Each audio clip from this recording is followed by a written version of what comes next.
de esa forma es lo que era, ¿no? Pero hay muchas cosas, ahí también hubo desencuentros. Pero el punto principal fue que se declaró la independencia. Y eso es lo que en este momento, en esta semana, lo que se trata, en cierta forma, de hacer énfasis, ¿no? De este fin de semana largo. La mayoría, o mucha gente, perdón, no voy a decir la mayoría, la utiliza para hacer turismo, ¿no? Es más, los gobernantes promocionan a veces hacer turismo en los fines de semana largos. ¿Por qué? Porque tratan de hacer que su economía se vea más realzada, que sus principios morales o patrióticos podrían o deberían tener. Pero cuando uno se pone a hablar de libertad, ¿no es cierto? Porque la declaración de la independencia trataba de hacer eso, ¿no? Declararse libre de lo que eran los españoles, ¿no? Estábamos bajo los españoles. Entonces, aquellos grupos de personas, ¿no es cierto?, acompañados por el pueblo, ya en 1810, el 25 de mayo, entró el pueblo a la calle, hicimos nuestra revolución, dice, bueno, el pueblo quiere saber de qué se trata, y así empezó a afectarse todo eso, ¿no? Y aquí llegaron a 1816, se declara la independencia. Estaban en guerra también, ¿no? Manuel Belgrano estaba en el norte del país, después se libró la batalla, se había librado la batalla de Tucumán.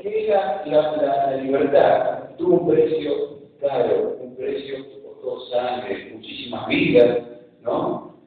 Muchos seres anónimos, ¿no? Que ni llega su información, no sé si habrán ocupado lugar en el padrón, pero que estuvieron allí luchando por un mismo objetivo, de ver un país libre y soberano, ¿no? Muchos tuvieron que ver en esto, pero hay un problema, y es que cuando alguien es libre, ¿no es cierto?, y todavía sigue viviendo como esclavos o como sometidos. Ese ahí estamos delante de un problema grave. Porque cuando uno vive con libertad y se siente con la libertad, ¿no es cierto?, puede llegar a decir, bueno, alcanzo un nivel agradable, importante, porque soy libre y disfruto y vivo en esa libertad. Pero cuando yo tengo esos derechos y no lo reclamo, no lo vivo, no lo disfruto, ¿no es cierto?, y estoy viviendo como que hago. ¿De qué valió tanta lucha? ¿De qué valió tanto esfuerzo? ¿De qué valió tanta sangre derramada? ¿De qué valió tanto esfuerzo, tanto dolor, tanto sufrimiento? Y acá dice, a los Gálatas, no es aquí lo que me quiero abocar, pero dice, porque vosotros, hermanos, a libertad fuisteis llamados, solamente que no usen la libertad como ocasión para la carne, sino serviros por amor los unos para los otros. Perdón, Gálatas capítulo 5, versículo 13. Está diciendo a los hermanos que vivan la libertad, pero que no la utilicen para un beneficio personal y egoísta, ¿no? Que la libertad que el Señor les dio sea una libertad que alcance a sus semejantes, a sus pares, ¿no?, en un servicio no solamente eficaz, como debe ser, sino un servicio de amor, por tanto, y servidos por los unos a los otros. ¿Por qué? Porque detrás de la libertad, acá sigue hablando, dice allá, de ley, de ley. Vieron que nosotros vivimos en un país libre. Los países de Latinoamérica son libres, pero junto con la libertad tienen leyes. Hay privilegios, pero también hay obligaciones o deberes. Entonces, en la vida del cristiano también pasa algo similar. Y saben, cuando uno piensa en la libertad, llega a la conclusión de que ese es el mejor estado que se puede tener. Tampoco es entendible decir con esclavitud. ¿Por qué? Porque no me someto a nadie. Termina siendo una anarquía. Y ese descontrol lleva a la destrucción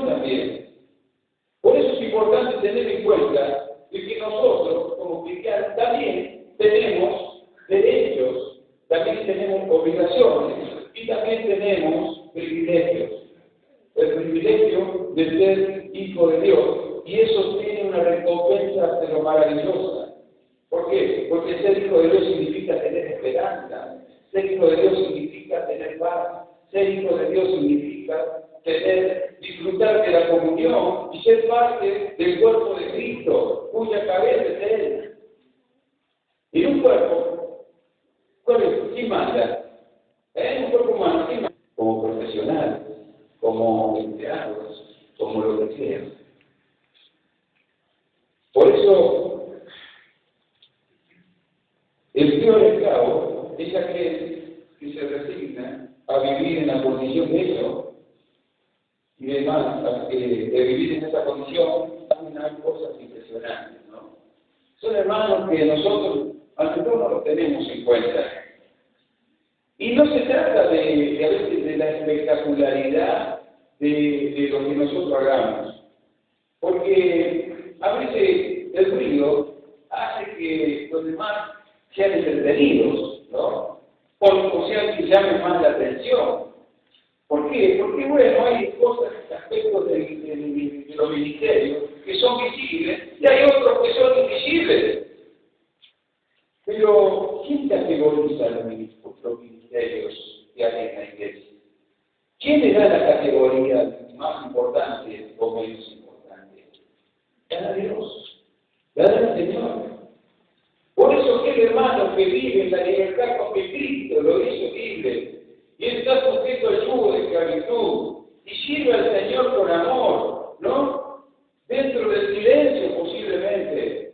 Pero no digo del silencio en cuanto al testimonio personal que ejerce en aquellas personas a las cuales conoce, sino el silencio a lo mejor dentro de lo que es la estructura de la iglesia, de la congregación, por tema de dones simplemente, no porque tenga más privilegio o menos privilegio. Porque no todos nacieron para un mismo fin. Están aquellos que tienen la mejor don de la palabra, pero están aquellos que tienen el don de la oración y en el silencio de su casa claman a Dios y el Señor responde. Y los demás hermanos son bendecidos por la influencia de la oración fiel que tiene aquella hermana o aquel hermano que a lo mejor no sobresale dentro de la estructura, pero sí dentro de lo que es su relación personal con Dios, quiebra, no digo quiebra, pero llega al corazón del Señor y el Señor le responde. Y ser cristianos viven y piensan que son libres. Simplemente porque la propaganda politicista nos dice de que somos libres. Es verdad, como nación posiblemente, como dijimos, la bandera también con libertad. Uno va a la Plaza de Mayo y hace un reclamo y nadie le dice nada, entonces sí sos libre, ¿no? Y uno se entrevista con un juez y es atendido, y bueno, esa es una libertad que podemos decir una libertad política, de la cual todos gozamos. Cuando hay una necesidad se puede, pero ¿saben qué? En el mundo existe un tirano mucho más cruel que lo que ejerció España en América. En América, en esos tiempos, fueron despojados, ¿no? Está bajo Satanás, que es el príncipe de la potestad del aire que opera en los hijos de desobediencia. En el mundo existe ese tirano, mucho más cruel que cualquier época que haya existido en la historia de la humanidad. Nosotros en el siglo XX siempre nos acordamos de los más cercanos, porque bueno, desde que apareció la imprenta, desde que apareció los escritos más fácil la información, el teléfono, la vía satélite, llega más rápido las informaciones, ¿no es cierto? Y empezamos a conocer las personas de una manera más real. ¿Quién no se acuerda, ¿no es cierto? El líder nazi, Adolf Hitler, que se habla de que mató más o menos, o hizo matar, ¿no? 2 millones de judíos, no sé cuál era el odio tan grande que podía albergar para no perdonar a niños, ancianos, mujeres, personas. una época terrible. Romanos 7, versículo 15.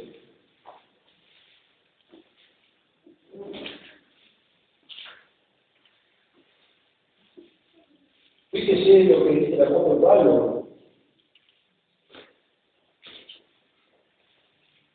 Porque lo que hago no lo entiendo, pues no hago lo que yo quiero hacer, sino lo que aborrezco, eso hago. Y si lo que no quiero, eso hago, apruebo que la ley es buena. De manera que ya no soy yo quien hace aquello, sino el pecado que mora en mí. Y yo sé que en mí, esto en mi carne no mora el bien, porque el querer el bien está en mí, pero no el hacerlo. Porque no hago el bien que quiero, sino el mal que no quiero, eso hago. Porque todo aquello que lleva a hacer daño a otro, no está bien y es pecado. Porque está dañando la especie de la cual Dios nos manda que debemos amarnos. Ese era el propósito de Dios. Si uno le preguntara a Ernesto Guevara, diría, bueno, yo para cerrar el grupo tengo que aniquilar al otro. Y pensar que está bien. Pero dice la palabra de Dios que querer hacer bien pero no hacerlo. Porque es imposible, porque hay una ley de mis miembros que se revela contra la ley de Dios que me lleva cautivo a la ley del pecado. Llega al punto que el apóstol Pablo dice, miserable hombre de mí, ¿quién me puede librar de este cuerpo de muerte? Que tiene la intención, pero no puede llevarlo adelante. Y es el mío también.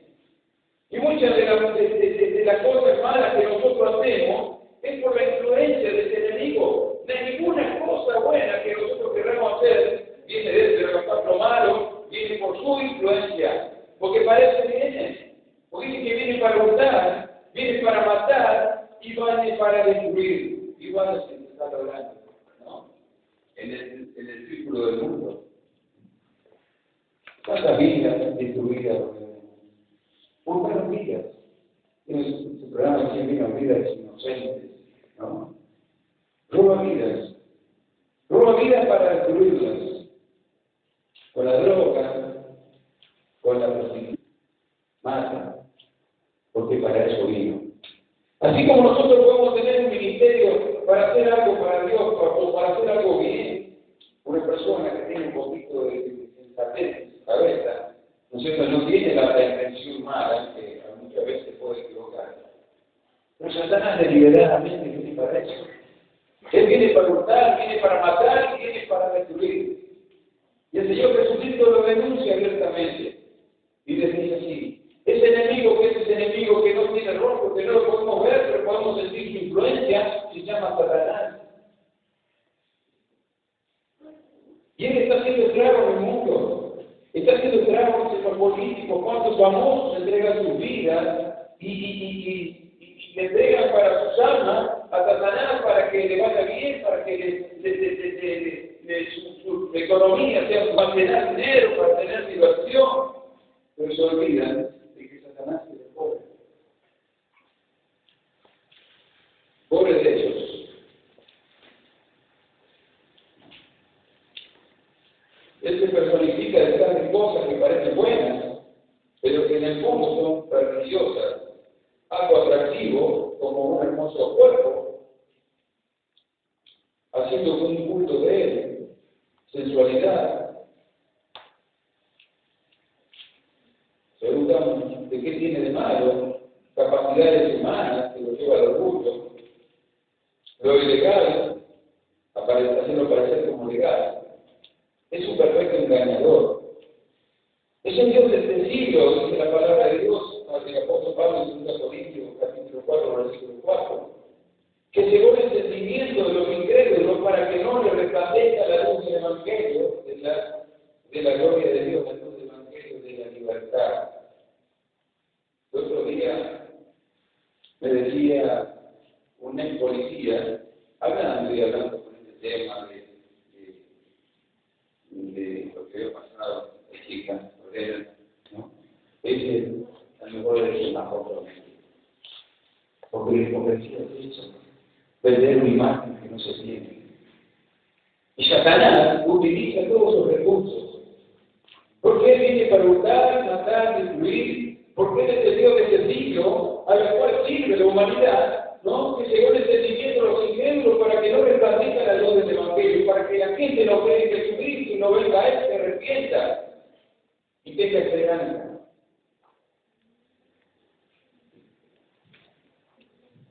Juan capítulo 8. Hay que hacer aquello, ver la necesidad. Bueno, abordar cómo podemos hacer. No sé. Que bueno, vos le pones la carga a otro, pero no decís ninguna solución. ¿No? Es fácil eso. A veces vieron que a veces cuando no, hay que hacer esto, que es esto, como mujer, ¿cómo hacemos? No, ¿qué es eso? Claro, es poner una carga que él no está dispuesto a llevar. Jesucristo le está diciendo, ¿no? Que hace pecado, esclavo del pecado, por más que se autodefine, que se autodetermine como libre, o se proclame como libre, ¿no? El problema que tiene está en su corazón. El problema que tiene es que ese pecado está en él. Y que si no más solo no lo puede quitar. Solamente lo puede quitar el Señor Jesucristo. Por eso Jesucristo le hace la denuncia, le dice el corazón. Porque el corazón sale de los malos pensamientos, del corazón sale de los hurtos, del corazón sale de los adulterios, del corazón sale de los homicidios. Y el problema le dice que está en el corazón, por eso, porque practica el pecado, esclavo del pecado. Así que no te digas que sos libre, porque si tenés pecado no estás libre. Pero Jesucristo le dice, tranquilo, si el Hijo de libertad es, seré verdaderamente. No es una libertad a media. No es una libertad para el futuro. Es una libertad para el presente. No es una lucha que la tiene que enfrentar aquel que tiene esta enfermedad. El Señor Jesucristo le está diciendo que si elijo por libertad, seré verdaderamente libre. Seré desde el momento que pueden creer en Él.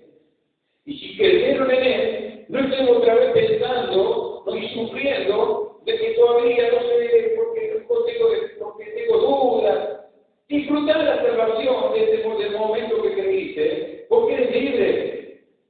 ¿Por qué tenés que traer a la memoria los pecados antiguos si el Señor se los perdonó? Cuando tenés una deuda de plata, ¿no? La pagaste, no te vas con ese cargo de conciencia en la cabeza y dices, yo debía. Ya la pagaste, estaba listo, ¿verdad? Borrón y cuenta nueva. Ya estás libre. Nadie te puede reclamar. ¿Por qué? Porque te dan el recibo diciendo, pagaste, sello y listo. Nadie te reclama más nada. Así cuando el Señor te perdonó, eres libre y disfrutemos esa libertad con que Cristo nos hizo libres. ¿Por qué? Porque Él pagó.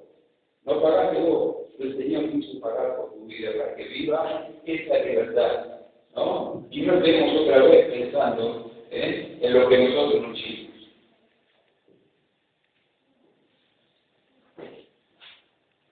Por eso el Señor Jesucristo tendrá verdaderamente libertad. No es una libertad media. No es una libertad que tiene ni siquiera ni sombra de variación. Es una libertad que es verdadera, verdad. De verdad, el Señor te dio la libertad.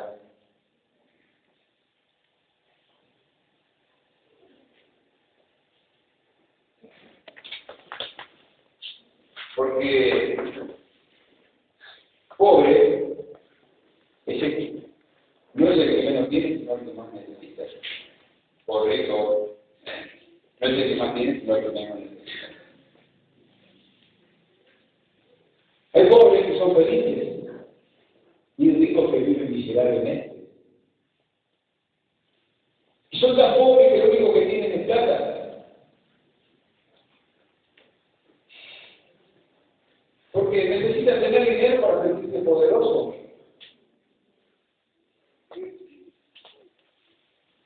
Pero el Señor vino a dar, dice, buenas nuevas a los pobres. Él vino a dar es eso. Vino a darle el Evangelio, es una buena noticia.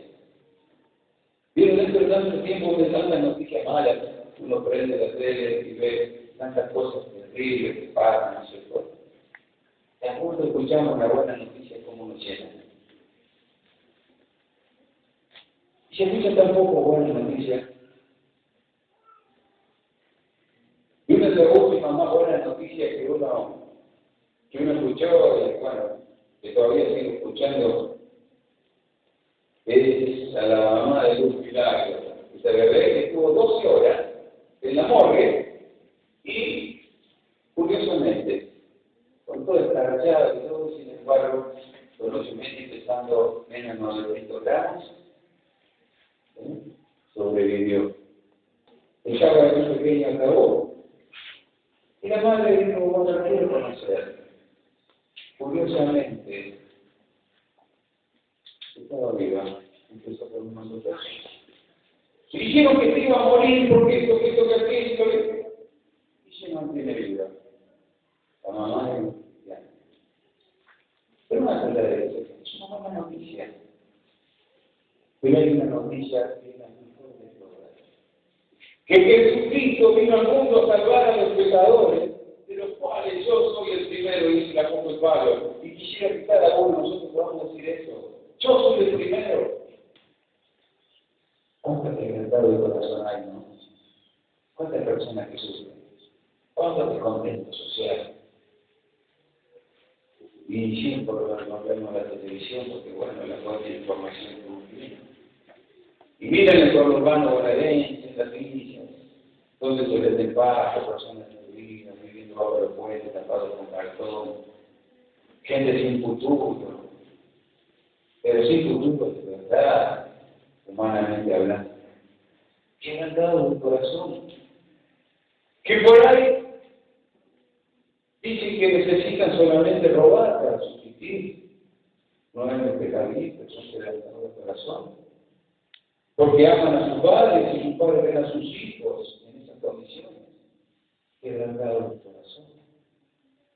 Y el Señor vino a sanar a los quebrantados de corazón. Jesucristo le dice: venid a mí todos los que estén trabajados y cargados, que yo os haré descansar.